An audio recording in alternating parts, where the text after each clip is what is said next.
Good morning, students. How are you? Today's topic is incorporation और registration.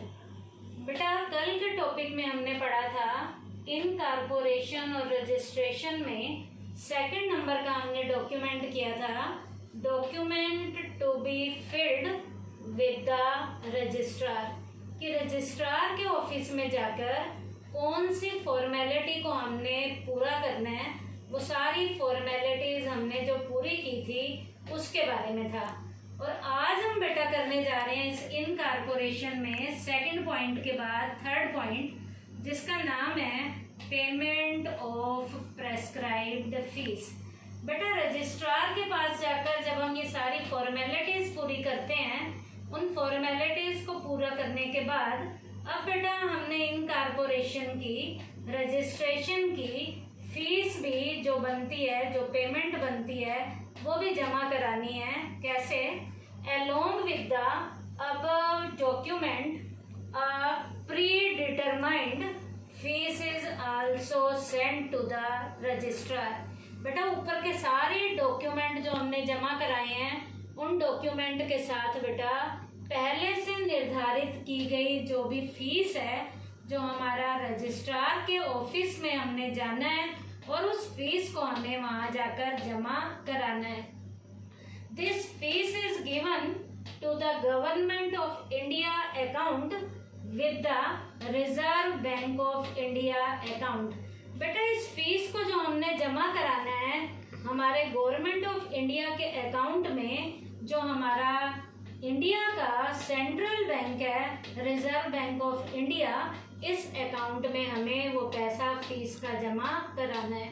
The rate of fees are given in the 10th schedule of Indian companies act. बेटा ये fees का rate कितना होगा, कितनी हमने fees जमा करानी है, ये बेटा 10th शेड्यूल जो हमारा कंपनीज का एक्ट है उसके अकॉर्डिंग ये हमें फीस जमा करानी है। उसके बाद बेटा after completion of above formalities registrar checks and inspect document related to the incorporation. अब बेटा ऊपर की सारी फॉर्मेलिटीज जो हमने रजिस्ट्रार से रिलेटेड फॉर्मेलिटीज पूरी करनी थी, रजिस्ट्रेशन से रिलेटेड फॉर्मेलिटीज करनी थी, रजिस्ट्रार हमारा बेटा इन सारी फॉर्मेलिटीज को चेक करेगा, डॉक्यूमेंट्स की इंस्पेक्शन करेगा, और जब वो हमारा रजिस्ट्रार सेटिस्फाई हो जाता है इन सारी फॉर्मेलिटीज को देखने के बाद, तो वो बेटा सर्टिफिकेट देता है। कैसे?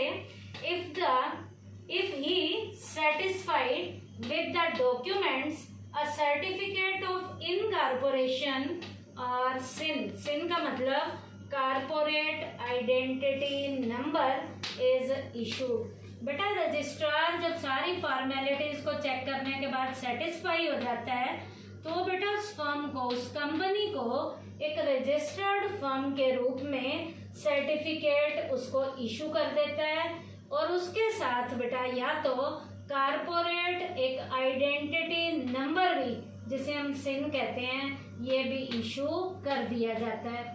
उसके बाद बेटा ये इनकॉर्पोरेशन में पेमेंट ऑफ प्रेस्क्राइब्ड फीस के बाद ये हमने फॉर्मेलिटीज जो पूरी की थी रजिस्ट्रार के पास जाकर, रजिस्ट्रार उन सारे डॉक्यूमेंट की चेकिंग कर रहा है, चेकिंग करने के बाद सेटिस्फाई हो जाएगा तो उसे इनकॉर्पोरेशन का सर्टिफिकेट भी दे दिया जाएगा या कारपोरेट आइडेंटिटी नंबर भी इशू कर दिया जाएगा। उसके बाद बेटा इनकॉर्पोरेशन के इफेक्ट्स क्या क्या होते हैं, इनकॉर्पोरेशन करवाने से क्या क्या फायदे हमें मिलते हैं। पहला फायदा है company becomes N incorporated entity. अब बेटा एक कंपनी एक इनकॉर्पोरेटेड एंटिटी के रूप में एस्टेब्लिश हो चुकी है। इसका मतलब कंपनी को एक रजिस्टर्ड फर्म का, एक रजिस्टर्ड वाली फर्म का अब उसे सर्टिफिकेट मिल चुका है। इसका मतलब वो फर्म एक रजिस्टर्ड फर्म के रूप में काम करना शुरू कर सकती है। उसके बाद certificate of incorporation can be presented in a court as a proof अब बेटा उस सर्टिफिकेट को जो हमें इनकॉर्पोरेशन का मिल गया है, यदि कभी हमें कोर्ट में प्रूफ के रूप में दिखाना पड़े तो इस सर्टिफिकेट को हम कोर्ट में कभी भी प्रूफ के रूप में, एक सबूत के रूप में भी यदि कभी इन फ्यूचर हमें उसकी ज़रूरत पड़े तो प्रूफ के रूप में भी हम इसे पेश कर सकते हैं, क्योंकि अब हमारी फर्म जो है एक इनकॉर्पोरेटेड फर्म बन चुकी है, एक रजिस्टर्ड फर्म बन चुकी है। उसके बाद थर्ड पॉइंट है company becomes an artificial legal person created by law.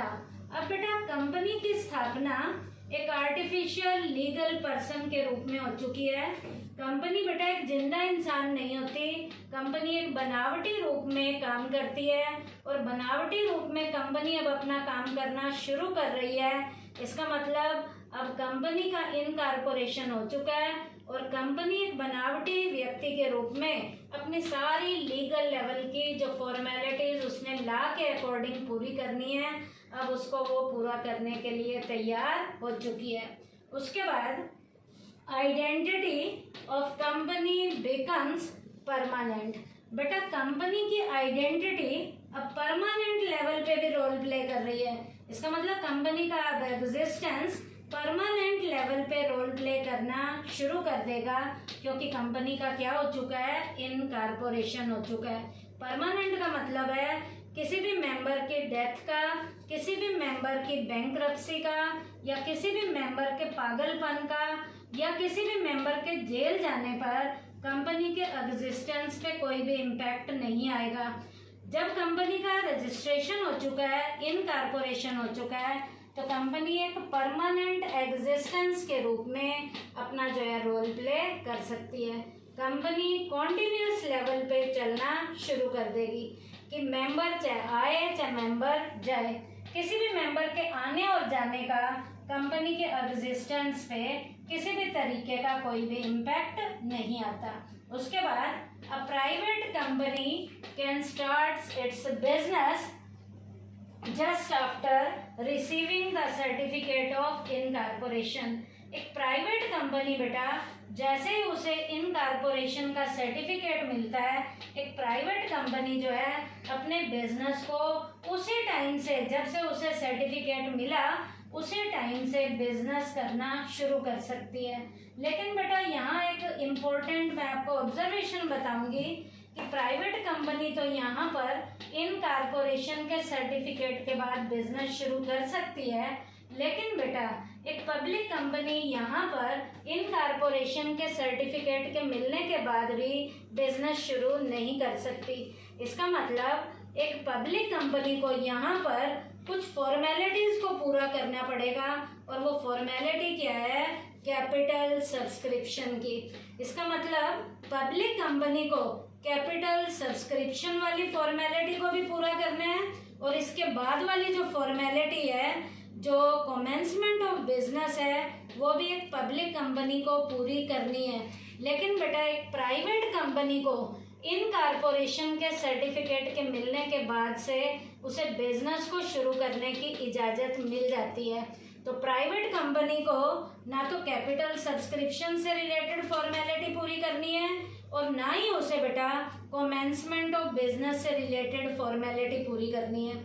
लेकिन अब जो पब्लिक कंपनी को कैपिटल सब्सक्रिप्शन से रिलेटेड फॉर्मेलिटी पूरी करनी है वो है क्या, इसमें बेटा आपको मैं बताऊंगी कि एक पब्लिक कंपनी को अपने जो शेयर कैपिटल में पैसा इन्वेस्ट कराना है, तो पब्लिक कंपनी बेटा प्रोस्पेक्टस के जरिए आम लोगों को इनवाइट करती है कि आओ और हमारी कंपनी के शेयर कैपिटल में आप पैसा इन्वेस्ट करो।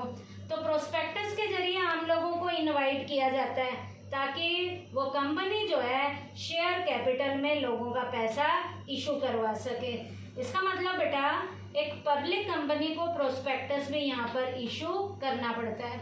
उसके बाद बेटा जो प्रोस्पेक्टस इशू करना है, तो प्रोस्पेक्टस को इशू करने के बाद जो शेयर कैपिटल में पैसा इन्वेस्ट किया जाता है, उसके लिए बेटा पैसा जो है हमारे पास जो है जितना भी हमने शेयर कैपिटल इशू की है उस पैसे को हमारे पास पहुंचना चाहिए। और वो पैसा कितना पहुंचना चाहिए बेटा, मिनिमम सब्सक्रिप्शन के अमाउंट तक का पैसा हमारे पास पहुंचना चाहिए।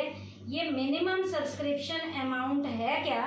Amount of minimum subscription is fixed, that is 90% of the size of issue. बेटा जितना भी शेयर कैपिटल हम इशू करते हैं, उस इशू की गई शेयर कैपिटल का 90% तक का पैसा पहुंच जाना चाहिए। मान लीजिए हम 5,000 के शेयर इशू करते हैं, तो वो लोगों का पैसा जो है 5,000 का जो 90% होगा वो हमारा 4,500 रुपये होगा। ये कंपनी के पास आ जाना चाहिए। और ये 90% का पैसा भी जो आना चाहिए वो 120 दिन के अंदर जो है ये हमारे पास कंपनी वालों के पास पहुंच जाना चाहिए। तब तो बेटा शेयर इशू किए जाते हैं, नहीं तो शेयर इशू नहीं किए जाते। उसके बाद बेटा मिनिमम सब्सक्रिप्शन के अमाउंट का यूज़ क्या किया जाता है, इस पैसे का इस्तेमाल कौन कौन से पर्पजेस के लिए करना है। तो पहला पर्पज़ है for making payment of already purchased assets और टू बी परचेज। इसका मतलब बेटा कोई भी एसेट्स हमने परचेज करके रखी हुई है या कोई ऐसी एसेट्स जो हमने परचेज करने का विचार है और परचेज करनी है, तो इन एसेट्स को परचेज करने के लिए भी मिनिमम सब्सक्रिप्शन के अमाउंट वाले पैसे को यूज में लाया जाता है। किसके लिए? एसेट्स को परचेज करना है और टाइमली जो कर रखी हैं एसेट्स उनकी टाइमली हमने क्या देनी है? पेमेंट देनी है। दूसरा, टू पे प्रिलिमिनरी एक्सपेंसेस। बेटा शुरुआती दौर के भी कुछ खर्चे करने हैं, उन शुरुआती दौर के खर्चों को करने के लिए भी मिनिमम सब्सक्रिप्शन के अमाउंट का यूज़ किया जाता है कि शुरुआती दौर में कंपनी को शुरू करने के जो खर्चे करने हैं, बिल्डिंग पे लगाना है, प्लांट पे लगाना है, मशीनरी पे लगाना है, तो वो पैसा भी यहाँ पर यूज़ किया जाता है। या इस पैसे का यूज़ अंडर राइटर को हमने जो कमीशन देनी है उस कमीशन को देने पर भी इस मिनिमम सब्सक्रिप्शन के अमाउंट का यूज़ किया जाता है। तीसरा बेटा इस पैसे का यूज़ किसके लिए किया जाता है? To repay the amount borrowed for above two purposes. बेटा ऊपर के इन दोनों पर्पजेज के लिए हमने मान लीजिए पैसा कहीं से उधार लिया है, तो उस उधार के लिए हुए पैसे की हमने रीपेमेंट करनी है, उस उधार को हमने चुकता करना है। तो उस उधार को चुकता करने के लिए भी हम जो पैसे का इस्तेमाल करेंगे वो कौन से पैसे का इस्तेमाल करेंगे? मिनिमम सब्सक्रिप्शन के अमाउंट का हम इन दोनों जो हमने खर्चे किए हैं उन खर्चों को चुकता करने के लिए इस मिनिमम सब्सक्रिप्शन के पैसे का यूज़ करेंगे। और लास्ट बेटा इस पैसे का यूज़ किसके लिए होगा? For working capital. Working capital के रूप में, करंट एसेट्स के रूप में भी इस पैसे का यूज़ किया जाएगा। वर्किंग कैपिटल का पैसे का यूज़ या करंट एसेट के पैसे का यूज़ कहाँ किया जाता है? बेटा कंपनी की रोज़ रूटीन की जो डेली एक्टिविटीज़ हैं उनको पूरा करने के लिए भी इस मिनिमम सब्सक्रिप्शन के पैसे का यूज़ किया जाता है। डेली रूटीन की एक्टिविटीज़ क्या हैं? मान लीजिए रॉ मटेरियल हमने खरीदना है, इलेक्ट्रिसिटी का बिल भरना है, वाटर का कोई बिल भरना है, या कोई रॉ मटेरियल खरीदा है, रॉ मटेरियल के टाइमली पेमेंट करनी है, वर्कर्स को, एम्प्लॉय को सैलरी, वेजेस वगैरह देनी है, तो वर्किंग कैपिटल के रूप में भी इस मिनिमम सब्सक्रिप्शन के अमाउंट का यूज़ किया जाता है। तो बेटा आज के टॉपिक में हमने इन कॉर्पोरेशन में document to be filed with the registrar के बाद के हमने पॉइंट किए हैं। पहला पेमेंट ऑफ प्रेस्क्राइब्ड फीस वाला पॉइंट किया है, और उसके बाद हमने किया है बेटा कैपिटल सब्सक्रिप्शन, और उसके बाद इस कैपिटल सब्सक्रिप्शन का हमने यूज़ किया है। थैंक यू बेटा।